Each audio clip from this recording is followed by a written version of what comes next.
Hey, what's up? I'm Rafael di Furia, aka Rafi D is me, and I am back at it again on another beautiful Friday night. And this week, we're going to be talking about something that's not only relevant to people who are interested in coming to Italy, but about expat life in general, no matter where you're planning to go. A couple months back, I did a pep talk video that was for people who are going through Iure Sanguinis, this process for Italian citizenship by blood here in Italy. But I'm hoping that this video in some ways can be a little bit of a pep talk, maybe something that can help you through a tough moment at some point. But before we get too much deeper into the video, if you would like to see more content about moving to Italy, Italian citizenship, and more, like being an expat, please be sure to subscribe with that notification bell turned on. And if you could also give this video a like, I would really appreciate that. And also, thank you to those of you who are helping to make videos like this possible through Patreon on a monthly basis. You can go to rafaeldifuria.com/Patreon if you're wanting to join and help make more content like this possible. Or if you'd like to help out just once, you can go to rafaeldifuria.com/support. Or another way of helping to support making more videos like this possible, t-shirts. There's pizza, pasta, and amore, strict pizzatarian, and of course not just shirts, but mugs, onesies, and more. A lot of you already know what I went through to come here to Italy and my whole citizenship process, but there are a few of you who are a little bit newer, so just a quick rundown is that I had a 14-year process trying to go through this whole thing of being recognized as an Italian citizen because of my ancestry. And finally, last year in 2017, I got the final call that, hey, you're recognized as an Italian now, come get your passport.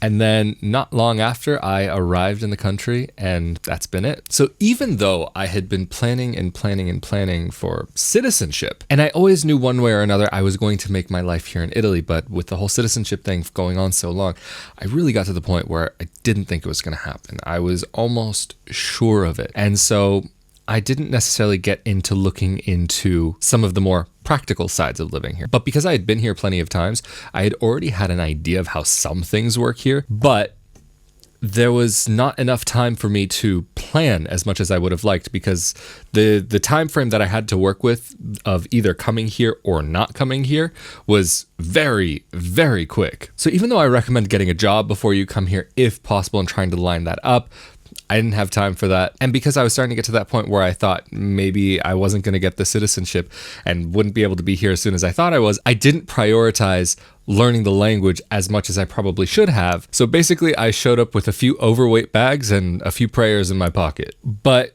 immediately, when you get to the airport, wherever you're going, it doesn't matter, Italy, Hong Kong, Vietnam, it doesn't matter where on earth you're planning to go. It's not like even if you're a citizen, it's not like you're coming back home. You are, in a sense, going home if you're doing some sort of process for citizenship or returning to the country where your ancestors are from. But it's not like going on vacation where at the end of this holiday, you go back and you see your family at the airport, or you see your family at home. Oh, hi, wow, how was your trip? So glad to see you, blah, blah, blah. But some of you may be going to a country where you do have family that might be waiting for you, or friends, or maybe even long-lost relatives that you are about to meet for the first time. But generally speaking, most people are going to a place where you have no connections, and there's no red carpet that is going to be rolled out for you. So even though the red carpet isn't rolled out for you, maybe you have to just figure out how to roll it out on your own. And then immediately,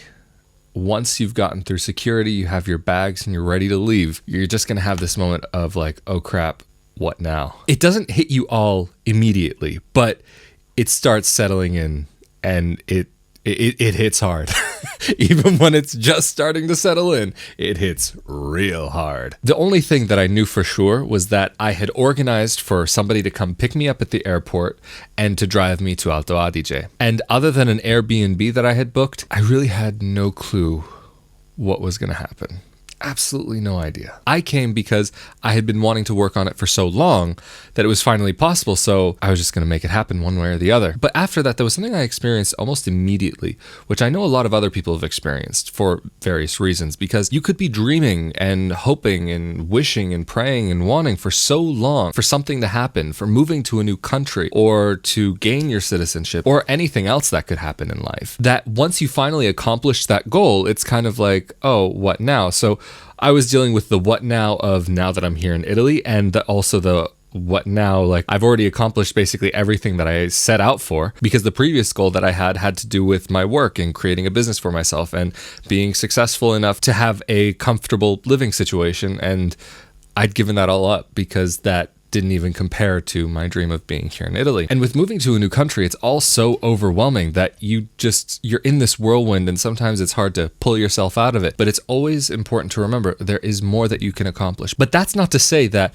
oh, I haven't accomplished something. Oh no, oh, woe is me. It's something that you can look forward to about what you will accomplish, to hold that kind of positive attitude, because it may sound a bit woo-woo, hippy-dippy out there, but it does make a difference. And trust me, I have had plenty of hard times even to just consider, what the hell did I do?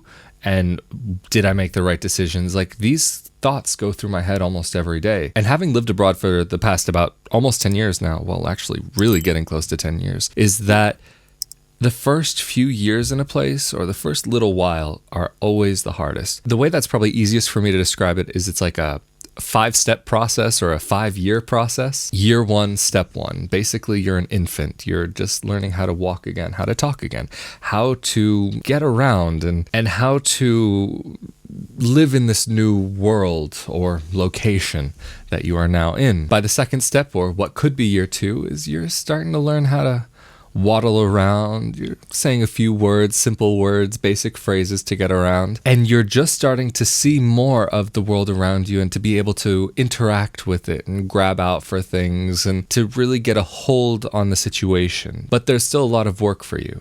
And by the time you get to this 3rd step, or year 3, you're already running. You have a pretty decent grasp on things. You're really understanding more of what's around you, and that you can interact with it, that you're going and you're able to speak to somebody. You may not be able to speak perfectly yet, but it's happening. Things are moving forward in your life, and you're just starting to get a sense of the system around you and how to interact with it. Then by year 4, it's kind of like being a teenager, that if you need, you can be out on your own, and you don't really need as much help as maybe you once did. And if you're really pushed into a tough situation, you can make things happen. And then by year 5, basically you're already ready to go to university. You can go out, you can party, have a little bit of fun. Getting around for you is not an issue anymore, that you know your area like the back of your hand. You know how to navigate the system. You know how to really get out there and go. And I'm not saying that this will necessarily take you 5 years, and it may not all happen in that order, but there is a progression that happens over time. This could take you a year, 2 years, 10 years, 20 years, probably not 1 year though. I mean, that would be very quick, but the more that you can prepare yourself beforehand, the easier it will make your transition. That's kind of where I am now, because I didn't have enough time to prepare before coming here. I just made the jump. And so even like I said in my previous video, I think it was last week or the week before, that I didn't choose to do this on easy mode. And there are certain things that I could have made easier for myself, but because of trying to make these videos, that it's made things a little bit more difficult, and I do struggle with that decision at times. But there are going to be these decisions that you run into in your own life, especially as an expat, where you will be asking yourself probably very similar questions. I mean, I think, did I make the right choice in coming to Italy? Did I make the right choice in going after this project on YouTube and trying to make something out of it? Should I continue in this direction, or should I just drop it and go in a different direction with my life? And so that is something that I do think about on a regular basis. Or even like there will be times when you will question your decision about coming to the country that you're in. Should I go back to the US or whatever country you're from? Is being here the place where I'm supposed to be? And it could be that maybe the most appropriate thing for you actually might be to go back to your country of origin. And that's not a bad thing. And that's not something where you should necessarily feel defeated either, as long as you gave it a fair shot and a good try. Life abroad is not for everybody. There is a lot of discomfort and a lot of awkward moments, and as you're just figuring this all out for the first time, but the challenge is also part of the adventure. And so are you looking for that, or are you kind of just looking to coast along? Again, though, like I've said previously, if you're coming here and you're retired, you're going to take away a lot of the stress and probably be able to coast along much easier than a lot of other people. But as long as you're willing to push to make things happen, you have the potential to do that. And also the other thing that I've spoken about previously is that it's so easy to get stuck in an expat bubble. I've done it before. I've known plenty of other people who've done it before, and you really miss out on a lot. And to be able to help you have a more successful time in a new country, it's better to try and avoid that if possible. But if you're going to teach English, it's going to be hard to avoid this because you're probably going to be interacting with other expats on a very regular basis, especially if you're teaching at a school, a language school. But the more that you can integrate with the locals, the people actually from the country, the faster you're going to learn about how things work there and how to survive and how to get by. And that's going to be something that is going to help shorten that 5-step kind of process that I was talking about before into potentially a much shorter period of time than 5 years. But as you go on over time, you will be learning more things and more things and more things. That's just how it goes. But if it is something that you have dreamed of and that you really have that drive to make work, it's just a matter of time. And things may not happen as fast as you want them to happen. I've known people who have spent a year, 2 years abroad, and they just can't get a job. It doesn't mean that they never will, but there are a lot of people who also do give up, you could almost say prematurely. And it could be that you spend 1 year here, very difficult, 2 years here, very difficult. Here meaning basically wherever you're going. And then by the end of year 2, that's it. They just pack up and go back to their country. I've seen other people who've gone through that, and maybe by year 3 or year 4, they're living a very comfortable life. I'm not saying by going to every country, it's going to be amazing and perfect, but there is the potential that you can make something for yourself. It won't be the same as what you had previously in your country of origin, but you can carve out something for yourself in a new country without a doubt. The red carpet will never be rolled out for you, so maybe it's something that you have to do on your own to make your own success, make your own happiness. And so before this video gets too long, I think I'll start wrapping things up here. I just wanted to try something